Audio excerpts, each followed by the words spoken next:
So let's continue working on our tram station platform. Now we used the downtown tram set for the foundation of this tram platform, and it's looking pretty good so far. I used the whole area that was formerly the Ghostbuster HQ's location, and now I'm looking to get this platform completely filled. So the idea is to get a couple of shops in the back of the tram and then detail all the front, which will be the waiting area with some benches, bins. I'm also going to have an entrance to the underground, which will eventually be underneath the city. I'm going to have a train track underneath the city as well. So that will be in the future.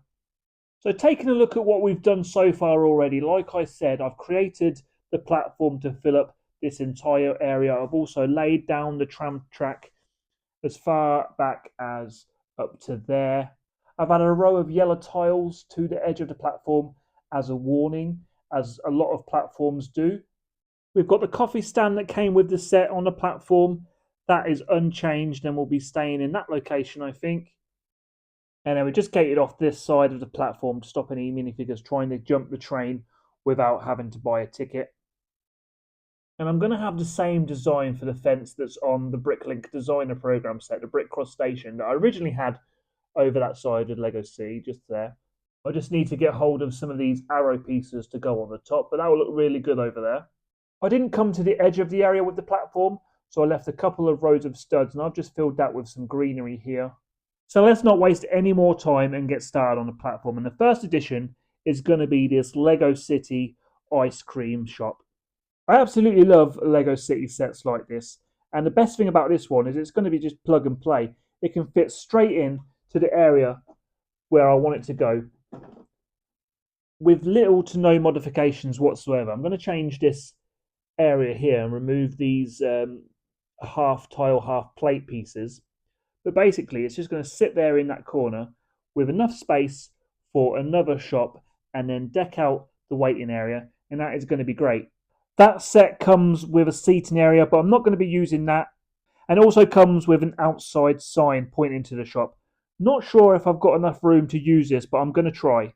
And then there's also 3 cool minifigures to go with that set. Really love the head printing on the child and then the man with the sunglasses. I think they're really cool. That is not looking too shabby. I really like that there.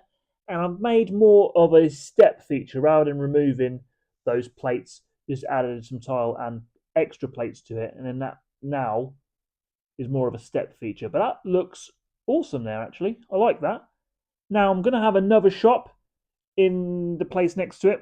And I did a vote on my Instagram story whether people thought that whether they thought I should put a phone and camera shop there or a bakery. And bakery won in the end. So I've been working on a new bakery shop to go in that location, which I have here. And it's nothing special. It's just a small bakery kiosk. As you can see, I've got some bakery signage, one on the side. They'll see that as they come up the stairs to the platform. Small sign above the door, and then some signage on the glass front windows. And it is fully decked out as a bakery. We've got a counter. There's a bakery oven, some croissants at the back there. Got some baguettes in the basket at the front, and there will be some pretzels in this rack here. I'll need to put them in after I move it around because they only sit there loose. But there's also some refrigeration in there to get some drinks. And the idea behind this is it's just there on the platform for when travelers come up and they need to get something to eat on the train before work, or so on so on. You'll usually find something like this at a train station is what I was getting at. And with that in place, those are our 2 shops. Well, 3 if you include the coffee kiosk there at the front. And I'm extremely pleased with that. It's now time to get this platform detailed, which is one of my favourite things to do. I just love tiling and adding those little features that make the area pop.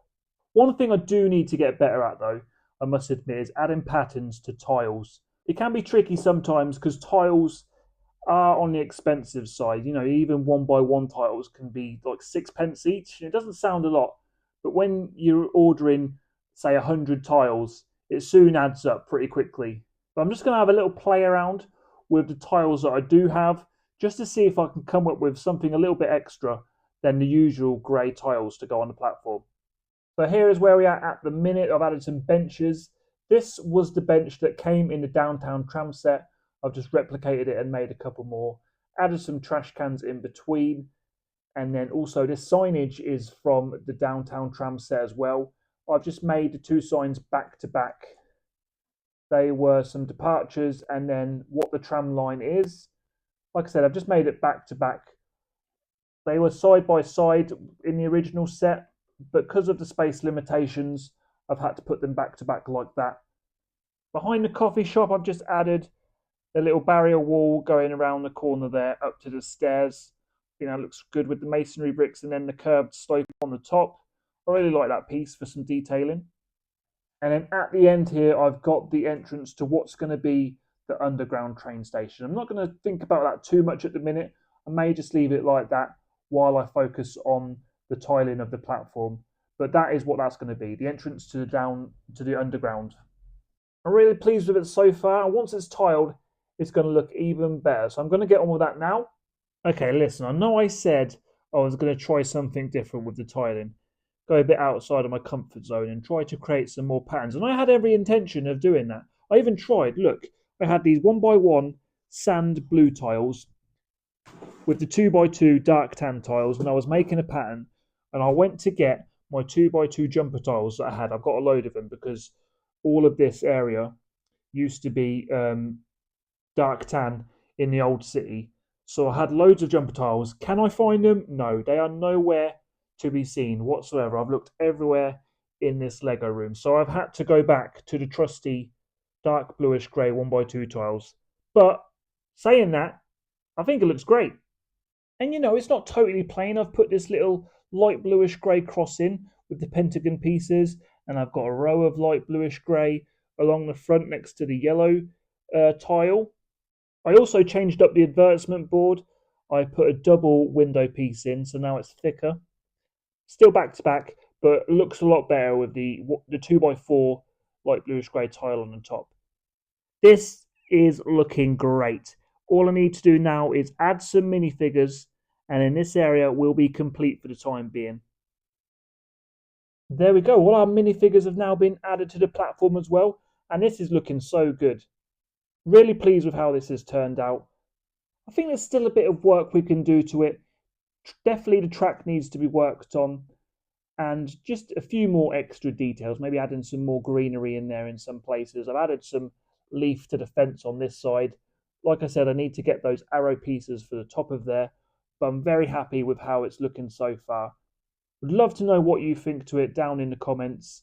But for now, that is everything. Thank you very much for watching. Take care, and we'll see you in the next update.